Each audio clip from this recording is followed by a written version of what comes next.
Hey everybody, I'm Sean Robinson. I'm Carson Grubaugh. Welcome to Living the Line. And today with us we have Al Gofa! Hi, International champ of comics, weighing in at I don't know, what are you what are you weighing in at? What's your record? Weighing in my at 275 at 6 feet 9, right. an undisputed champion of unverifiable fights. He's fought at least 700 fights and bare knuckle matches and has won every single one in KO and never been arrested. Yes, exactly. Sounds right. So, Sounds right. Al, so- you're calling in from Quebec today, is that right?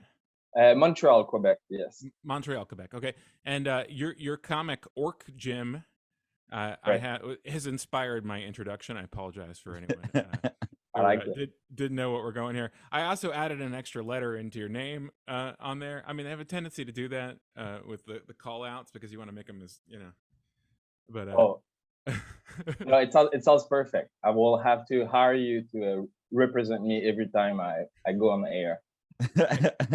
the thing is, I charge $150,000, and I've copyrighted the particular swoop that I just did right now. So if you get somebody else that you think is going to cut corners and they try to do a different swoop, it's not Okay. gonna. Okay. Yeah, yeah, totally. you Just so don't you want know. that. Right. Yeah. So Orc Gym is live right now on a fundraising platform. Is that right?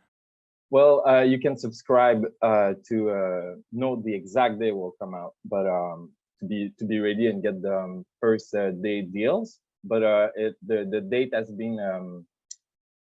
been decided finally, and it's Tuesday, the 14th of February, that it will be Okay. launched. Yeah. Excellent.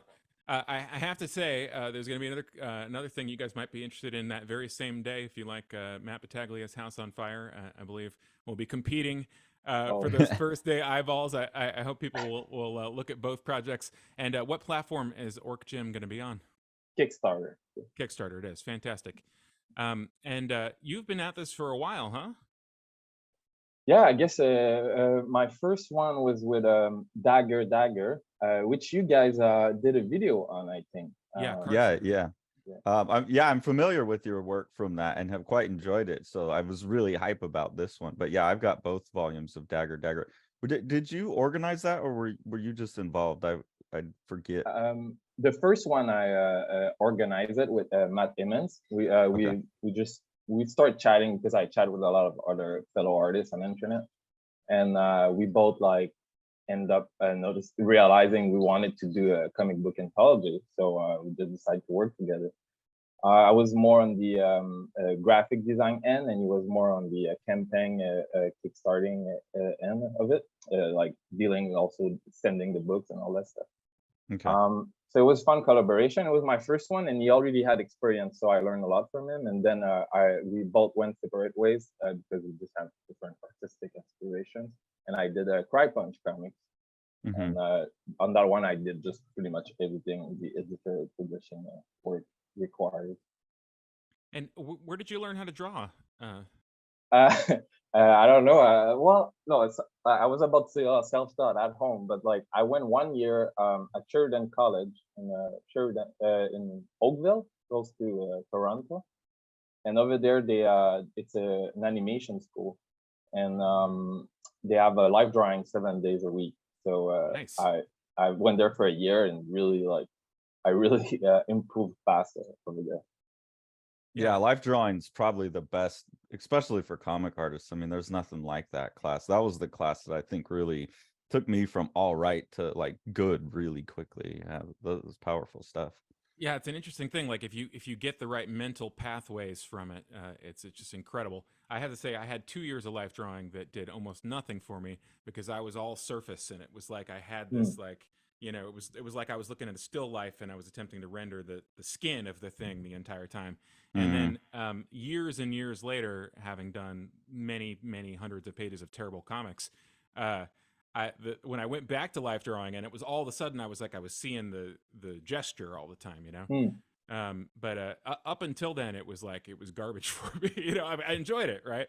But it Yeah. wasn't. It didn't penetrate, Yeah, well, it's all about like seeing differently, seeing in a way that you're not used to see it. So if there's nobody around you to tell you, hey, have you noticed that? Have you think about that? Like it's kind of not useless, but it's like you're working less well, less intelligently. So yeah, there was this even my teacher was actually not like giving us any information on all the good tricks to improve in drawing. It was a fellow student who just showed me Hergé's work, his Mm. work, and he's like, "Look, it's volume. There's volume in it. Your drawing have no volume in it." And I was like, "What?" But it actually blew my mind, and at that point, I just start improving from day one. Well, Is that's interesting that that's a connection that you made to Erge, because I mean that seems like a pretty big stylistic influence, even though obviously Orc Gym is fairly far removed from Tintin in terms of content. Yeah.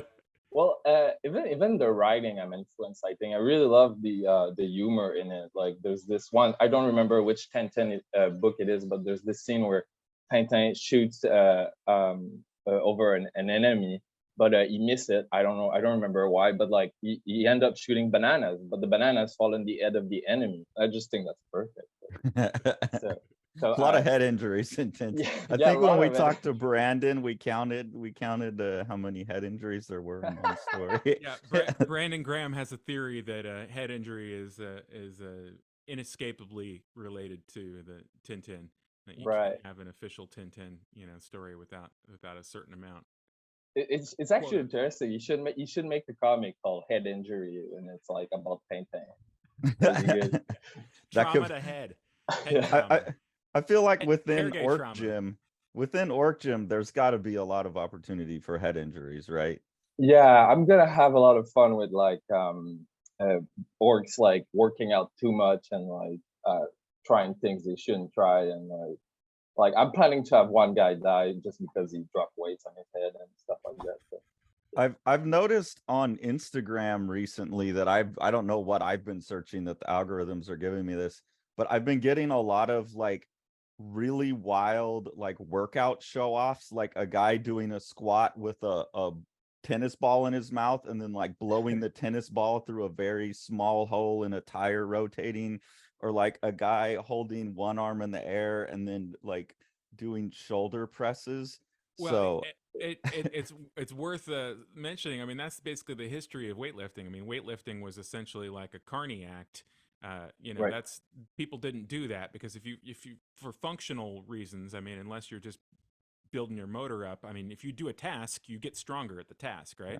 yeah. Right. So like weightlifting was exclusively the it's a sideshow kind of thing for basically 90 years or whatever. I mean, Yeah, I'm touching a bit on that aspect of bodybuilding because there's three main characters in our gym, and one of them is not like in the bodybuilding culture.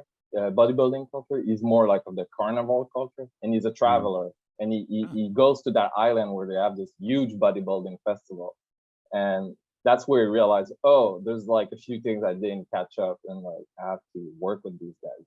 So and yeah, I'm glad you talk about it. This aspect of bodybuilding history is really fun, and like, the whole bodybuilding history, I end up like liking it and being inspired by it, even if I don't work out as much as any of those guys. Really? You're looking like Ronnie Coleman over there. Oh, thank you, thank you. You're not going to show us your delts. We're not going to get a little peek. No, I don't want to scare my readers. Yeah, that's smart. Yeah. How did you get into that culture and the history of it and stuff?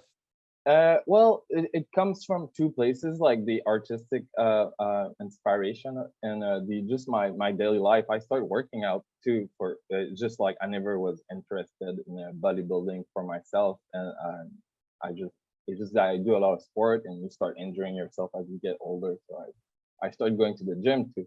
But then you want to train properly, so you start reading, and I bought Arnold Schwarzenegger's huge book. I don't know what's the name of it. I have it right here. He made a book so big you have to get strong enough to even hold it up. Yeah, exactly. He says you don't need any weights. You just need the book to work out with that.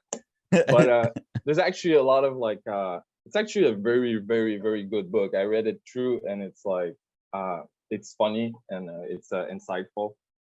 and there's a lot of great vintage 70s and 80s pictures that like inspires me for Orc Gym actually.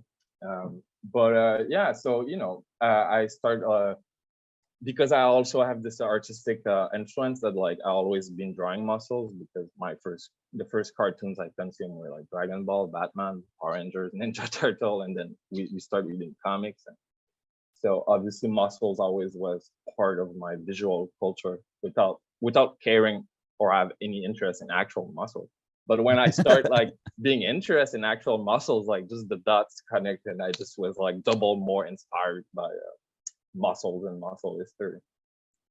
It's a fantastic concept, like because I was actually thinking while I was looking at it, like my opening question, or like how I wanted to open it in my head, was like I never knew that orcs had to work out to get muscles. I thought that was just genetically, like orcs were big muscular things. And so this idea that This like really these problematic view that you've got, Carson.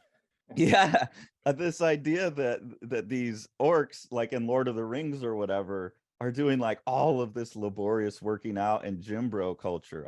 I love that concept, and from the pages I've seen, you're nailing exactly like the mix of that medieval fantasy, and then going to like the local gym or Planet Fitness and just being witness to that while you're just trying to maintain a base level of healthy, Yeah, well, I like everything you said. I like that you brought it up. Well, yeah, because that's a funny thing is if when you do comics and you read comics, you muscles are just part of it, and they're visually appealing to draw. Like I study in fine arts in my two first years of college, and it was mostly art history, but we were always looking at 19th century paintings and all those muscular neoclassic figures. It's just very compelling to draw and make composition from. So it was always in my life, but I just took it for granted.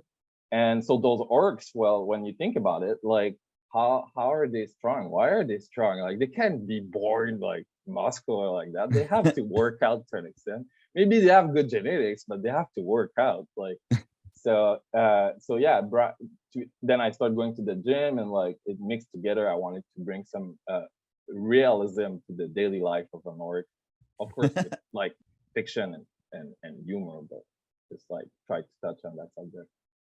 There's an interesting thing, because the stereotype of a cartoonist, of course, is the labored person chained to a desk who doesn't get to go anywhere because it takes 10 to 15 hours to draw their page or whatever.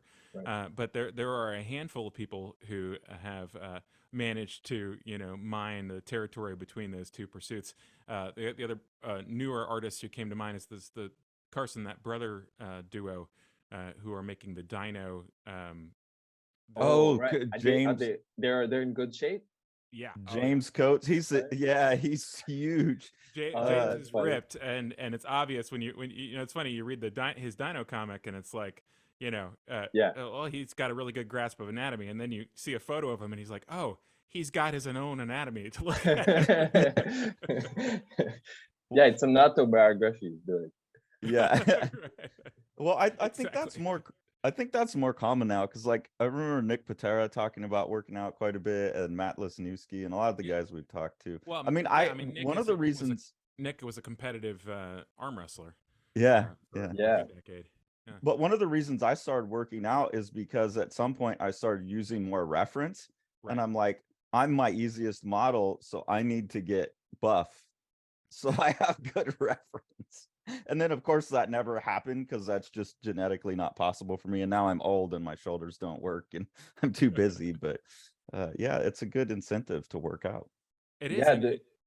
Sorry. You could just forget, if you spend a certain amount of time in the desk, you could forget about how much it can take out of you. But then you put this opposing activity in there simultaneously with it, and things improve. I'm sorry to interrupt, Al. No. Please continue.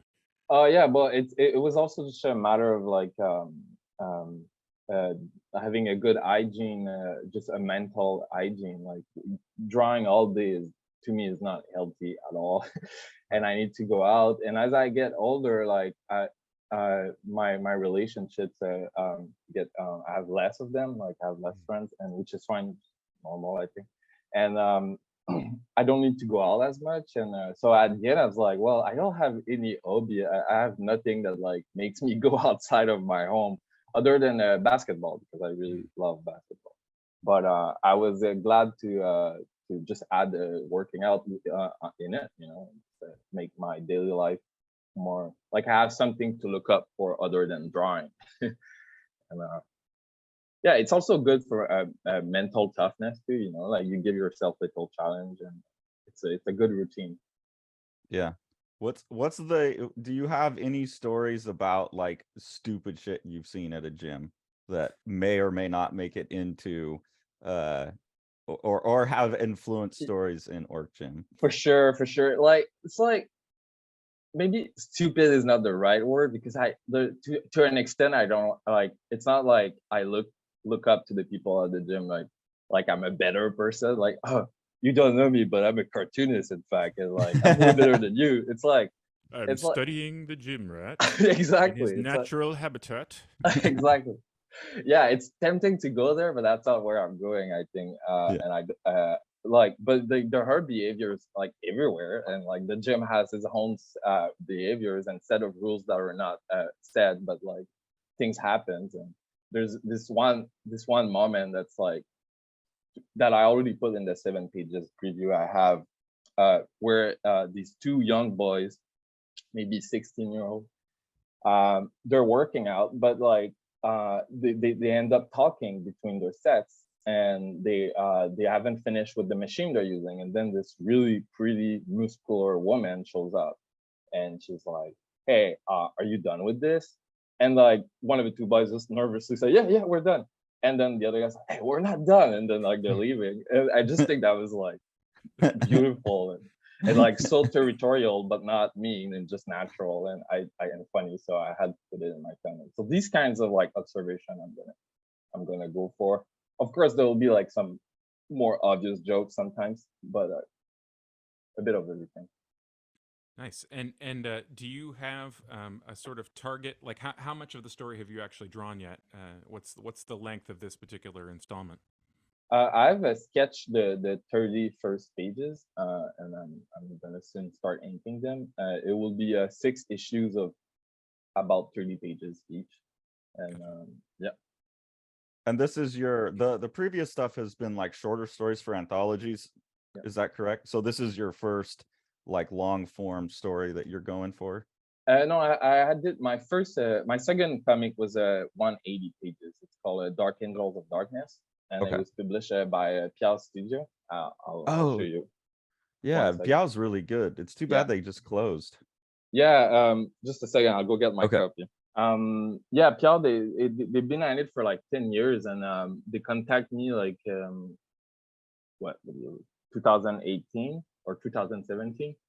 Because I just had made my first self-published comic called Chevalier Bataille, which was a silent comic with like Motorhead orcs, and they wanted me to do whatever, and I did whatever, which ended up being Dark Angels of Darkness. Mm. And it's like they force you to use limited color palettes, like it's like House style? Sorry, what? Like a house style? Yeah, so it's the way they print too. It's like a not like a self screen, but not screen printing, but like industrial screen printing. So it's like three rolls of colors, and Oh, okay. Yeah, although they don't have like the same colors in every book, but they always have like a 2 or 3 color spot color job. Gotcha. And then they always list which Pantone colors they're using, like on Yeah, the inside exactly. of the book, which is kind of a cool little design conceit. Yeah. Yeah, they're really good designers. I really love all of their books, just at first sight. And yeah, when they contact me, I didn't know them yet, but like I realized like they publish all my favorite current artists. I was like, oh, that's like really exciting. But yeah, I guess it's a lot of work, and like they're doing micro publishing, and like I wonder how long a micro publisher can hold for doing this. Like 10 years is pretty good, actually. That's an amazing run. Yeah. Right there. That's an amazing run. Yeah, it's a weird thing. I was actually just on a roundtable that was sponsored by Crowdfunder, along with two other publishers, and I'll put a link to that at some point. And it was interesting talking to the other two because basically they were saying, "Yeah, we got too big at one point," and then I realized that like it was not sustainable at that level, so I had to yank it back. And I'm feeling a lot of that right now personally. With the Living the Line stuff, because we just did 4 books coming out right in a row, and you start to look at the schedule of payments, and even if you have the chops to do all of the work, it's just a really logistical nightmare to have money going out and then staying out for 4 months. Oh yeah. And then coming back in. I mean, it's just it's hard to balance all those things. And yeah, how many books did they put out in the 10 years that they were going? Do you guys know? Oh no, I don't know, but like, yeah, I don't know. Good question. Like a bunch. It was But, a lot of yeah. good stuff. So on like now that you're expanding, like you did 80 pages, like as you're growing, do you find that more liberating or is it more challenging? Like what are the pros and cons of expanding to these longer and longer stories that you're doing? Well, it's a good question. With Dark Angel of Darkness, I ended up doing 180 pages, but like I wasn't Okay. like trying anything. I didn't have any expectation. Like, no, I was trying a lot of stuff, but I didn't have any expectation of what it had to be. I was just having a lot of fun. And when it came out, I was like a bit embarrassed. I was like, oh shit, like there's so many writing decisions that I've taken that are like I should be ashamed of. And of course not. Like people were excited, and we don't care if it's not perfect, and I had to get it out. But after that, I tried to make as long book, but I wanted to write it properly. But I cannot just like write a script and then draw it. And so I was like searching and like the story as I was doing it along, but I end up putting myself in so many weird corners. I have a 200-page comic that I will never publish because it's awful and unreadable. So I needed to do short stories to like get a better view of what I was doing. It's easier. So at those moments, I think I kind of like start to understand who I was as a writer with a Dagger, Cry Punch. And also Pierre did an anthology called X-Mag, and I'm at issue 3. Yeah, I have So that. I did 3 short stories, like 40 to 50 pages.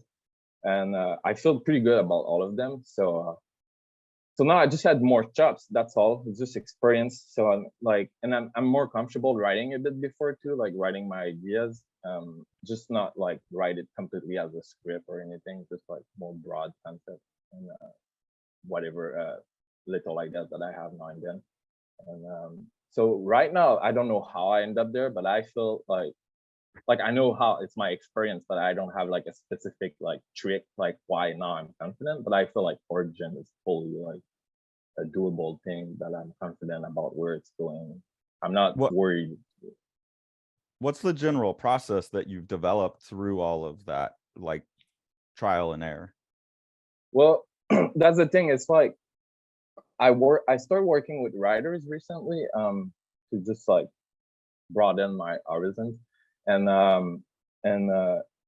start to think about like their reflexes, and like they have their own reflexes, but like they don't have the reflexes of an artist. It's just impossible. Like they can try, but like it's just not their first impulse, I think. And when I started doing comics, I started like completely just as an artist. So my impulse were not as a writer. And like most of the time it was just like, oh, I want to do like a composition like that. I want to see that silhouette. I want to see that shape. I want to see. So I was like writing around like a drawing, which is like pretty insane. Like it took me forever to like edit Dark Angel of Darkness to like something satisfying.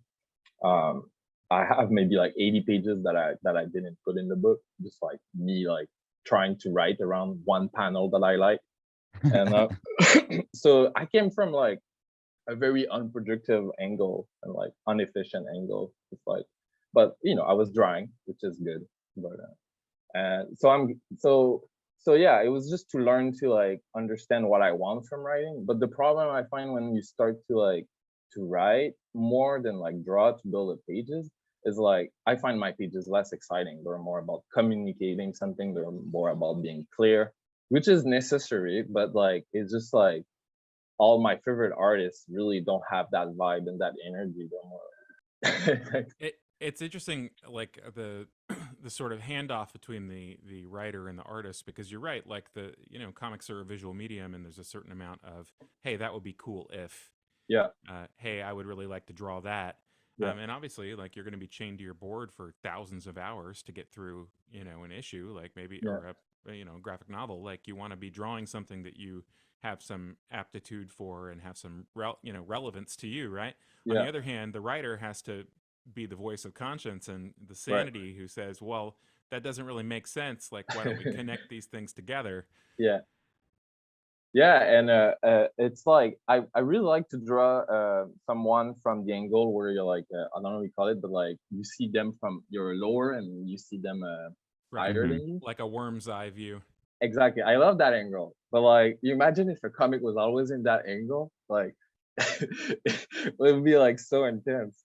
But it's just like it goes beyond the subject. It's like it's formal. It's like there's like certain shapes you want to see and do and redo and redo and redo, and these shapes like they just sometimes are not fit for the story. Like I have to like I'm drawing a comic with a writer right now, and there's a lot of car scenes, interior car scenes. Those are the worst. I have Yeah. no inspiration whatsoever for those. I don't know what to do with them. I have no composition idea for them. And it's just like I'm there trying to figure out what's exciting about it. And I've probably drawn 50 pages of people talking inside of cars, and my main cheat is to pull the camera back at an impossible distance and have the like window framing be like blurry, like draw it with like hatching and no contour, right. so that you can be a little further out and like pretend that you're in a larger box than you actually are. Hmm. But yeah, like it's a weird thing. And if you look at obviously, like you watch a movie or something that takes place, a sequence in a car. I mean, they just always do you know, close cuts back and forth Right. between the faces, because it's not an ideal way to frame a conversation, right? Right. Yeah. Um, yeah, and yeah, exactly. But like even in films, there's like filmmakers who are visually more eccentric, and their story are suffering from it, and it's like we kind of accept it for it. Like I'm thinking of John Woo, for example. Hmm. Like John Woo's one is like you just want that like warm angle, like you said earlier. Just like you just want that weird angle on it, and that's it. That's what this whole movie is, and then you build a story around that. Looks like it anyway. Right. Have you? I think the most successful like cinematography with different bizarre angles that always like contributed to the story was in Breaking Bad. Like they would always find the most interesting. I don't know if either of you seen that show, but they've always found like this crazy angle with like some object in the way that's compositionally compelling, but it enhances like the story in a very strange way. I would draw a lot of inspiration from that. That's Props.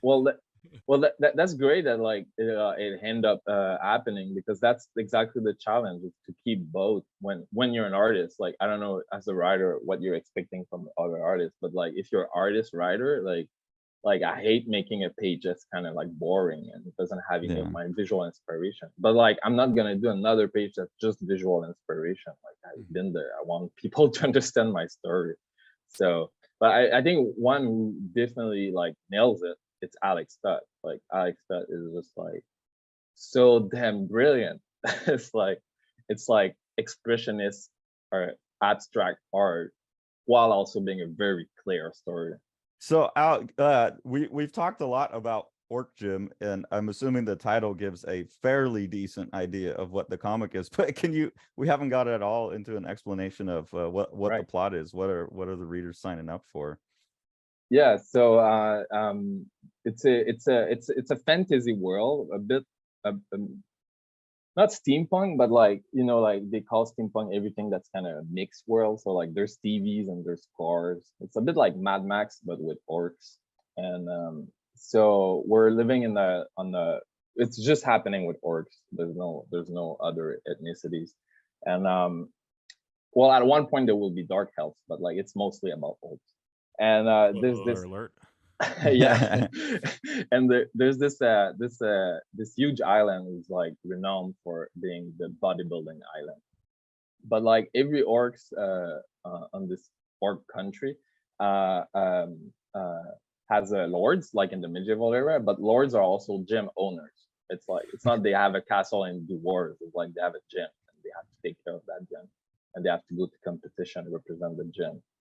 And so we're following this guy called Carson Grubaugh, who's like the carnival kind of hippie, but like muscular amateur, who goes to that island to go to that competition because he heard about it for the first time, and he met over there a guy named Loro, who's an ex bodybuilder champion, who's now just like a drug dealer, and he's also one of the childhood best friend of Mango Mangolo. Mango Mangolo is the greatest bodybuilder on the island. He's a lord. He has his gym and he wins the competition. Like the comics start with the yearly competition, and he wins it and impress everyone. But his problem, that's what the story is going to be about. His problem is that like he's too focused on bodybuilding and performance and not enough on his gym. So his gym is like falling apart because he's not a good owner. He's not a good leader. So we're kind of following the group dynamic of all these misfits who go to Mango Mangolo's gym because they're more intense than the others. But like how like they're not taking care of the gym and all everything's falling apart. So that's pretty much it.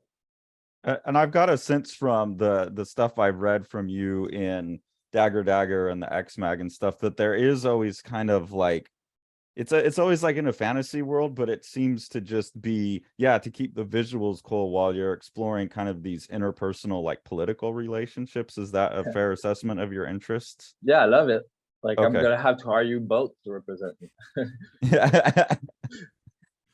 But like I'm curious about like if you could talk a little bit about like you have those two interests and you're colliding them together, but they seem kind of like coming from different places, and how you came to putting those together. Yeah, totally. Well, I come from a place where I was consuming stories because of the visual arts. So I was like, when I was younger, I was like fan of all the sci-fi things you're supposed to be a fan of. So Akira, Ghost in the Shell, Star Wars, etc.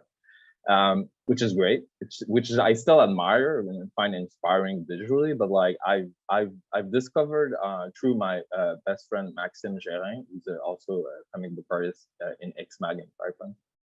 I discovered a new cinema, but not a new cinema, but a cinema I didn't know. And it really like blew my mind and like helped me understand how I can write, because I had done Dark Angel of Darkness by then, and I didn't understand what I was doing as a writer. And one day we had an argument. I was like saying Star Wars was good and Empire Strikes Back was good, and he like kind of like opened my mind to the idea that these characters were like just ideas, that like they were not really like actually like convincing, and they were just so. And that was like, okay, well then Akira Kurosawa, and he was like, no, Akira Kurosawa 2 sucks. I was like, okay, shit. So he started introducing me to like filmmakers like Howard Hawks or John Ford or like Eric Romer or Renoir, and we're actually both really inspired by this film critique, also filmmaker named Dan Salit. He's a New Yorker, and he has this blog with his huge list, and he watched thousands and thousands of films, and he does critiques and reviews too. And like it pretty much comes down from André Bazin film's theory about like cinema is a documentation of reality. So it's like I came to believe and appreciate a movie when I find like the behaviors and what they say about human like convincing, and when it's not, well, I don't like it. so most sci-fi or fantasy are like, to me, horribly written, and they're just like fantasies and ideas.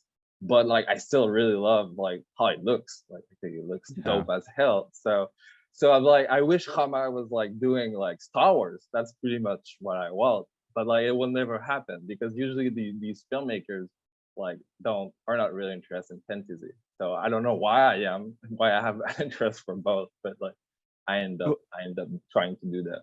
well, it's interesting because I've been having the same conflict where I want stories like the guys that wrote The Wire, and then they went on to do the show Treme, and it's just like Treme is my favorite TV show ever because it's just this big cast of real world people dealing with post Katrina New Orleans, and that's fantastic. But also, like, yeah, when I watch those shows, I just put them off to the side and listen to them, and I glance at them every now and then because you don't have to look at them. Um, it's so I've been like juggling that. I think, have you seen Andor yet? The Star Wars show Andor? No, but I was curious because the writer of it, he worked on Michael Clayton with is that the name of it? It's with George Clooney. It's really good. It's a good movie. Have you guys seen It's it? no, I haven't seen that. Uh, But it's the closest thing I've seen in sci-fi to the type of thing you're doing, where it's all the visuals of a Star Wars world, but it really is like excellent human drama with no characters that are just stand-ins for ideas. They're like real people, but it looks like a Star Wars movie. It's really an interesting, intense show. and oh, go ahead, Sean. Go ahead. Well, I was just saying, in the 70s, I find there's a lot more of that because um, there was this just trend of like trying to be greedy and real. And Mhm. even if it's like to an extent kind of superficial, like it did like, it's not like people are like 100% aware of everything they do. It's just like it's an influence. So like there are some movies that like were meant to be like blockbuster hits with like fantasy themes that end up being, in my opinion, like really well written. And Yeah. like it's not fantasy, but like William Friedkin, for example, like the French Connection, like, it's just like fucking dope. It's like super well written. But like your everyday police movie today, I don't think will have that kind of writing in it. I think it's mostly an economic issue. It just happens to be that in the writing world, science fiction is a much richer kind of vein, and there were so many people, and there's so little barrier to entry. You could sit down and type on your typewriter your $35 typewriter a story that got published in the biggest sci-fi magazine that was available at the time.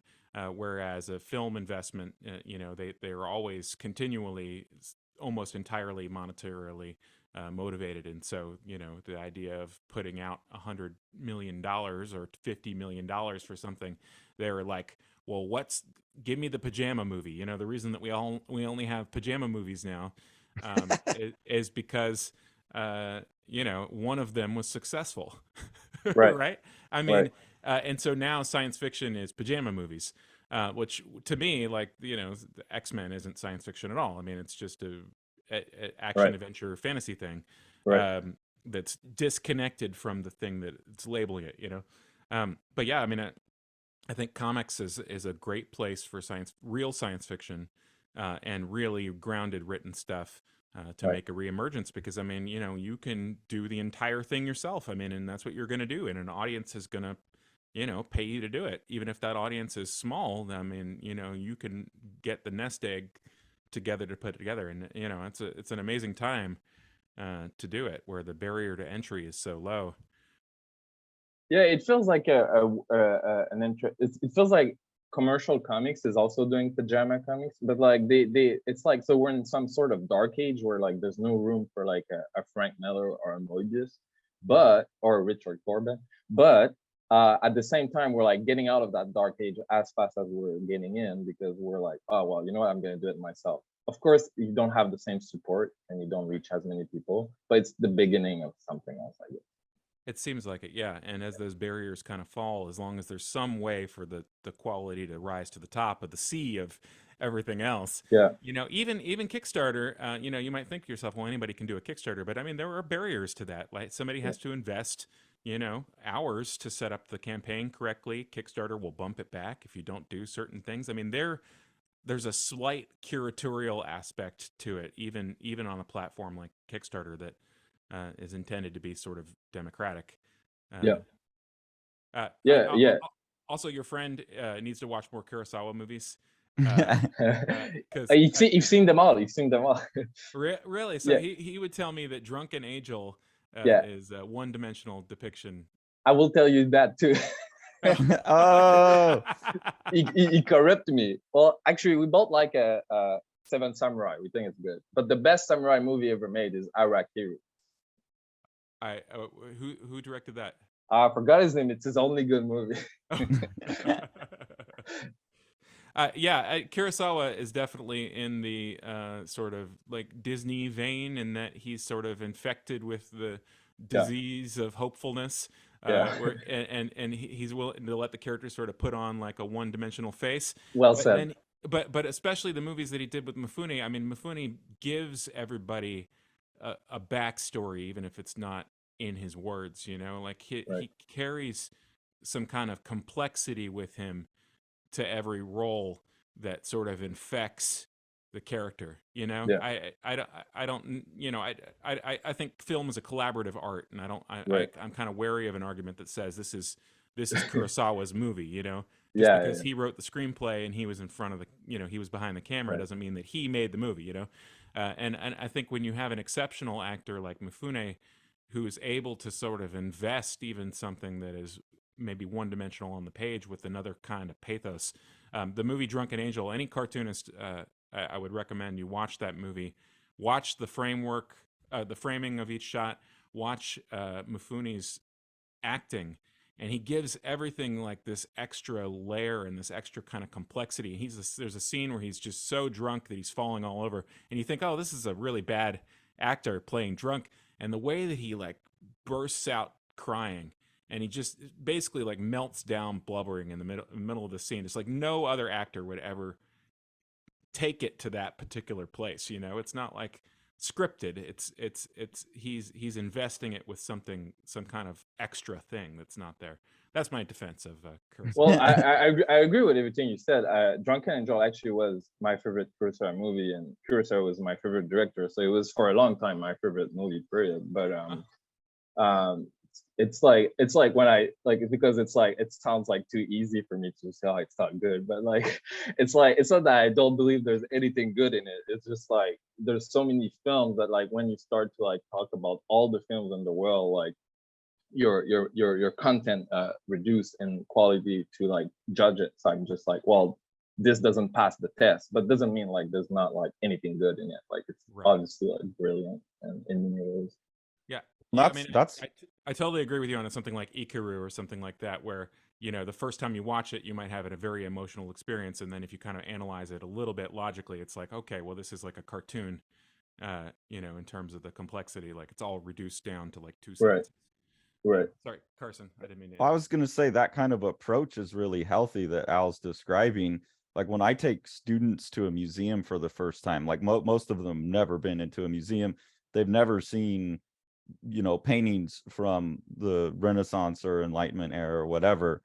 And so they're just like, this is all like beyond what I could have ever imagined art could look like. And I'm like, yeah, but go around and like count in this museum how many masterpieces you think there are. Like I want you to go to every painting and find the thing that's wrong in it. Like yeah, it's pretty good, but that hand's all fucked up, you know. And you have to get better yourself, you have to engage with even stuff that you really think is great.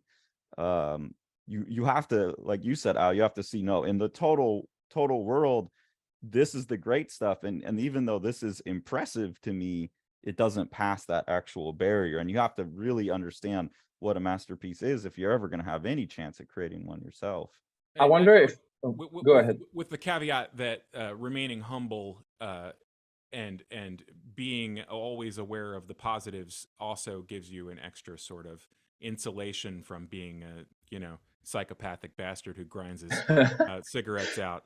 And, I couldn't paint that, but it's not a masterpiece. Right. Yeah, that's exactly what I mean. Yeah. Acknowledging the skill of the person who did that and the time that they lived in, and etc. Well, if you're not able to acknowledge the skills or any quality in it. It's just like you have to ask yourself, why are you taking those radical positions? And it's just like, is it like just for your own ego? Because like obviously, like I mean, it's like I mean, I don't like example as Scorsese, but like if someone put me a Scorsese movie in front of me, I'll be blown away by so many aspects. It's just like so it's yeah. Like if someone is not actually able to see the beauty in those movies, that's weird. That's like yeah, I think the mindset Carson talked about with his students, I wonder if like someone can develop that or if it's just like instinctively a reflex because my friend and I, Maxine, we're both very like that, and we're mostly all of our conversation is that this is good, this is not good, this is good, this is not good, and we don't really need to go into details because we understand each other why we think it's good or not good. Like we have the same curious. So, but the other day we went drawing a coffee, and this other comic book artist, Inu, was there, and we invited him, and we're drawing people while talking, and we're saying a lot of shit like this is good, this is not good, this is good, this is not good. At one point, Maxim looked at the other characters like, "Oh, we're sorry for putting you off by like judging everything on scale." It's like because the guy wasn't talking at all. Like he seemed fine with it, but I think he doesn't have that reflex, you know. But, Yeah, Well, and it's a that reflex skill. can keep you from developing at the early stages because it's the voice in your head that tells you what you're doing is no good. You know, right. your interior taste can be a roadblock for you when you're at the stage where you basically need to just put in the time and make the work and move on. Yeah, you need to be naive a little bit when you start taking seriously something because yeah, I've seen people like being too aware of like their skills and like hurting themselves for it, which is sad and unnecessary. Yeah, if you can do it in a way where, like when I'm doing it with students, what I'm trying to do is make it seem more achievable for them. Like you think this is some unachievable thing, but even that has its flaws in it, right? And so it's like if your stuff has flaws in it too, like that's fine. And so like yeah, you have to be careful when you're selling that kind of approach to somebody, that it's more of like making it achievable for them. And yeah, like hey, this guy made this painting, sold it for however much money to this wealthy merchant, but the hand was all jacked up, you know? So like put your thing, do it. Don't worry about if it's got some screw ups in it, put it out there, you know? And then you keep going and you get that positive reinforcement, and that's the goal. Yeah, Speaking, oh, no, go ahead. No, it's all right. We all want it. go ahead. I'm gonna give you the last word here. I was about to give us the TKO. Oh, okay. Well, what I wanted to say? I forgot what I wanted to say. I knocked it out of you. Yeah, it's all right. Speaking of achievable, Orc Gym will be live on Kickstarter on Tuesday, 2/14. Did I get that date right? Yeah, 2/14. I hope that everyone will go right now. Show it some love on Valentine's Day. Absolutely. What says Valentine's Day like buying your sweetheart an advanced copy of Orc Gym and House on Fire by Matt Battaglia, all on the same day, both launching on the same day on the same platform. Watch them rise in the ranks as they do battle with their competitors. Probably some weird porno comic or something about people stepping on each other with giant feet on the Is that one you ran into? I always get excited when I look at the top 10, and I like it when one of our projects creeps into the top 10 and I get to see what it's next to, and it'll be like giant breasted nymphs of Venus. You know, 3 breasts. Sex sells. But with Orc Gym, you could have a giant breasted orc, you know, doing push-ups and still have like intelligent content, so you can ride that line. Yeah, I'm trying. That's the thing. I'm like trying to make girls like in the Orc Gym and like have them like wear gym clothes. So that's pretty sexual. But like, I don't draw a woman usually. Like I've never been interested. But I'm not like a babe artist. I don't like. So to me, it's weird and like I feel uncomfortable making it. But like we'll see how it goes. Well, I'm very excited about the project, and all I have to say is, winner, I'll go for technical knockout, or something like that. Did they shout at the end, Carson? I don't remember. I have only watched like the first 12 UFCs, so I don't know what happens. Did they shout at the end as well? Yeah, I mean, they do an announcement of like, you know, who won the fight. If it's for a championship, then they say and new or and still. So we're then gonna Al say comes and out. still. Al comes out and he's like, "Ugh." And he's got his arms around his trainers who are propping him up, and they're like, Al, how did you do it? He's like, I punched the fucker. I was just saying, it makes me think of Ernest Hemingway. Like, imagine cartoonists fighting over cartoons of like, Rob Liefeld's the best. No, Jim Lee's the best, and then they fight or something. Yeah. Well, Rob Liefeld celebrity death match. I think Jim Yeah. Lee would win that one. Yeah, you would. I don't know. Liefeld he seems like he's a pretty energetic fellow. So okay. Serious question. Every image founder in a cage in 1993, Silvestri. and then today. Yeah, I was about to Silvestri. say Silvestri in 1993. Okay, yeah. okay, And but here's the thing: I'm sorry, Mr. Spawn, McFarlane. McFarlane. I can't believe I can't remember his name. McFarlane was like a pro ball player. I mean, he was like one step outside of. Have you playing seen pro Mark ball. but Silvestri? he's skinny. He's skinny. Silvestri has more shapes to him. And he's like 6'7". Oh, he is. He's fucking huge. Oh, I didn't know that. I Yeah. didn't know Yeah. the height So advantage. yeah, Silvestri easily on all of those. But And he's today, fit. maybe Rob or Ghibli, because they go to the gym while the others don't. No, Silvestri's a pretty fit looking dude. Yeah, he's huge too. He's I think he's at least 6'4" or something. He's a huge dude. Well, I would like to remind all of our audience that I also am 6'4", so I'm thinking if I maintain the water polo schedule I've done the past couple weeks, that we can have some kind of inner publisher match. Yeah, we should look our weight class and like set it up.